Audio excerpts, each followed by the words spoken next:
ថតវីដេអូបង្ហោះមិនទាន់បានប្រមាណនាទីផងយុវតីម្នាក់ត្រូវរថយន្តបុកស្លាប់យ៉ាងអនាចធមខេត្តបាត់ដំបងព័ត៌មានបឋមក្នុងករណីគ្រោះថ្នាក់ចរាចរណ៍ដ៏រន្ធត់រវាងម៉ូតូនិងរថយន្តស្ថិតនៅភូមិបញ្ញា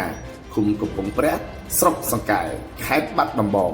បណ្ដាលឲ្យយុវតីម្នាក់ដែលទើបនឹងថតវីដេអូបង្ហោះនៅលើបណ្ដាញសង្គម Facebook នោះអ្នកទាំងអស់គ្នាឃើញម៉ូខ្ញុំហ៎ម៉ូខ្ញុំយកទៅមកម៉ានចេះមករកកាហ្វេយកម៉ានភាគរយ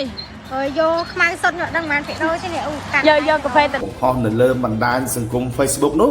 ត្រូវបានរថយន្តបុកស្លាប់យ៉ាងអនាចធមនៅយប់ម៉ោង 19:15 នាទីថ្ងៃទី21ខែមីនាឆ្នាំ2025ដាក់គោស្រស់ហើយចាម៉ូមែឯងមានអារម្មណ៍ថាម៉ូវាក់មួយចឹងហើយខំមកពីបាត់ដំបងមកទិញនៅហ្នឹងណាមកពីបាត់ដំបងជីកាត់ច្រើនតោក៏ចូលមកទិញនៅហ្នឹង